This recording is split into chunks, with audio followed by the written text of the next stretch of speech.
So in particular, e-bikes, as you know, they're becoming more and more popular due to their efficiency, eco-friendliness, and especially like we were talking about, like parking lots. As they get larger and larger, it's just a lot easier for people to use e-bikes. I myself have an e-bike, and I've used them in other states like Colorado, specifically this past summer, and was surprised by the specific and comprehensive regulations and ordinances they have for those bikes. So in particular, they've identified, or at least most of the jurisdictions qualify e-bikes into three categories. There's a class 1, which is a pedal assist only, and the maximum speed is 20 miles an hour. Class 2, which is an e-bike that is equipped with both a throttle and also could have pedal assist, but otherwise it can go faster than 20 miles an hour. And then class 3 is pedal assist e-bikes that go over 28 miles an hour. So, I mean, if they were going over 28 miles an hour and they were just throttle, then theoretically they're not considered an e-bike and they would be a motorcycle, as you would with like an e-motorcycle, whatever. And in particular, based off of those classifications, then they have different regulations based off the usage of roads and or trails.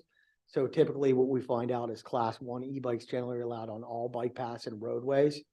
There's no prohibition. However, typically class 2s and class 3s, there is a prohibition just because of how quickly they can move. One, typically you're in a pedestrian walkway or trailway. So if you have a bike that can go over 30 miles an hour, you can come up on people pretty quick, especially even people that are on regular bikes, especially going uphill, that you can come up to. And so that's something that is very much concerned for making sure that there's no accidents, liability, etc. Some of them did have helmet regulations. I don't know. I mean, we also live in a state where I ride motorcycles, and if I really don't want to, I don't have to wear a helmet. I don't know what the ordinances are for helmets with bicycles. I believe there's probably an ordinance here. I think it's kids for under children. 12 Yeah. only. Right. It's a That's it. statewide thing, I believe, and Yeah, it's state under law, 12. Kids under 12, over 12, there is no requirements. But there are states and jurisdictions that do require helmets if you're using e-bike. I don't know how that would work, considering, you know, people would conflate that with respect to motorcycles. And if you can go 100 miles an hour down the road without a helmet, I don't know if that's necessarily going to be something that's warranted or.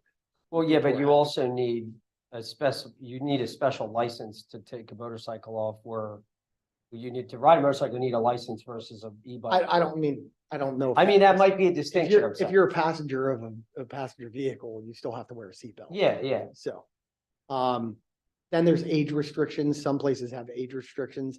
I think that's mostly because most e-bikes when they first came out were adult bikes that had, you know, a specified speed. They are making junior bikes now, which do have, lower speeds, velocities, whatever. So I don't know if there's age restrictions, but then, you know, you have a whole nother situation of, you know, talking about parking, where you're going to leave an e-bike. And, you know, most e-bikes cost well over $1,000 to $2,000. If you're going to Acme, what are you going to lock it up against? You know, either an existing piece of heavy equipment or a road sign or something like that. So these are considerations. Some of the other considerations is if, you know, if there's penal, you know, if there's penalties with respect to, you know, violation of any of those ordinances, or, you know, if they're, you know, you take away the bike or whatever it may be, then the biggest piece of that would be public awareness and education. In particular, you know, most of the states that I've been, including California, Beth can probably tell you this, and some of the national parks that they have very, very good signs of which paths can be used for e-bikes, what type of e-bikes can be used. And then it specifically states underneath that what is prohibited on that trail. It's my understanding that Chester Valley Trail, you're not allowed to have e-bikes, but people go on e-bikes, and there's no signage saying that you can't use it. So the only place that I've ever seen that is on the website. And then the other piece, which I don't necessarily agree with, but a lot of people do, is data collection and review. So they have a data collection. It could be a registration of that e-bike, see how many people are on the road. Now that can be, you know, I don't think it's a nefarious type of thing, but people will qualify that any type of data collection would be nefarious. Therefore, it's not something the township needs to have. But these are all considerations that if we were to implement some type of ordinance with respect to e-bikes and e-bike regulations, these are the things we have to consider. Yeah, like a lot of, I know when I was in college, like Penn State, you were technically supposed to register a regular bicycle. And the real reason was is they Stealing just it. wanted to be able to ticket you if you parked it somewhere you're not supposed to, tied it up to something you weren't supposed to, that kind of stuff. And then I was actually a commuter, so I rode my bike in campus and I had no idea of the ordinance because I didn't live on campus, didn't have it. But I remember getting into a tiff with a police officer about that because I had no idea of the law. One thing I was curious about when I read your summary was how do you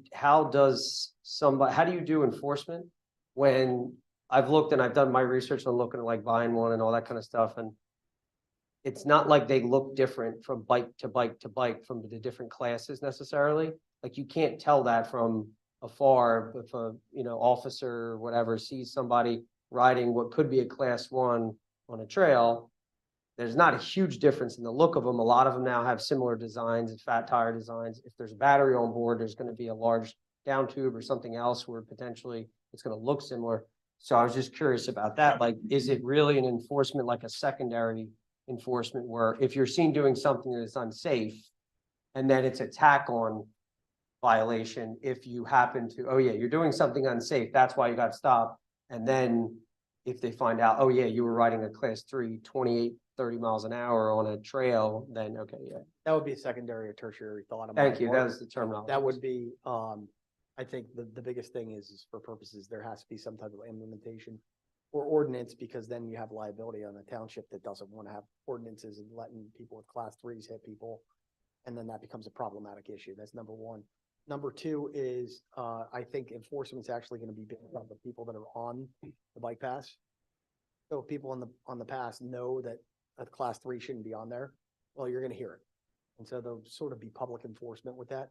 But at the same time, I think, if there is an ordinance and a police officer or whoever has the authority to, stop someone, then obviously you have to have an ordinance for them to do so. Mhm. So, I don't think there's there's no like felonies or anything like that. I don't even know if I'm a fine, but some of the other stuff's like super important. I mean, like the parking is a major issue. Like there would have to be bike, and I don't know if that's a township thing or, these are things that, commercial properties they should be having there anyway. I don't really know much in the way of having bike racks anywhere.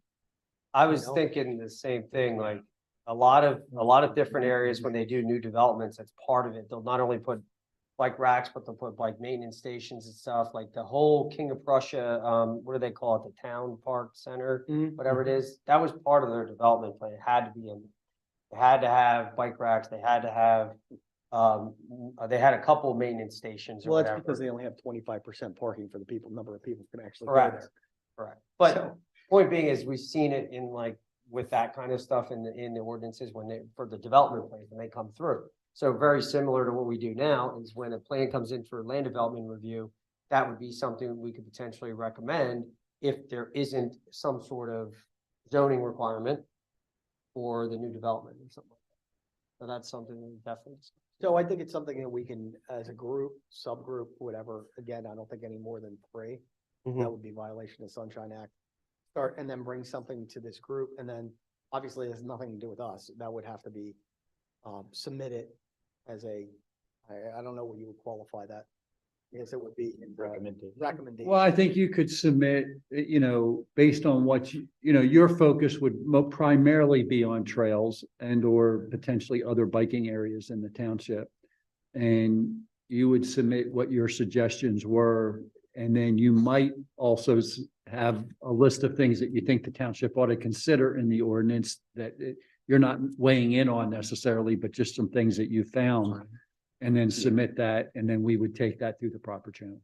Yep. What about, scooters without pedals? Because some of those have creeped up in speed and power. And Nan scooters and. So yeah, right they're off the quad- bat, if they do not have, Pedals. if they don't have pedals, they're strictly throttle. They're Yes. automatically class 2 to begin with. Yeah. So, I mean, I know they have a real problem in Philadelphia with those right now, Yep. but the cops just confiscate them. If they catch you, they'll confiscate them and you don't get them back. They catch them what, doing what? You're not allowed to have it on the road. Wheelies, running over people's property. On the road Oh, yeah. in Yeah, a city? Oh, yeah. yeah. I thought they were allowed to be on the road because they're essentially, No, you're not talking about a Vespa. We're talking. no, I know, Like my, ATVs and stuff. a good friend of mine has like a full suspension one, goes 40 miles an hour. Right, And he they're, rides it to and from work. He works in the city, lives in They're the not city. road legal. Really? yeah, they're not in Pennsylvania at all. Oh, wow. I didn't know. He actually almost died. Somebody ran a red light and ran over him.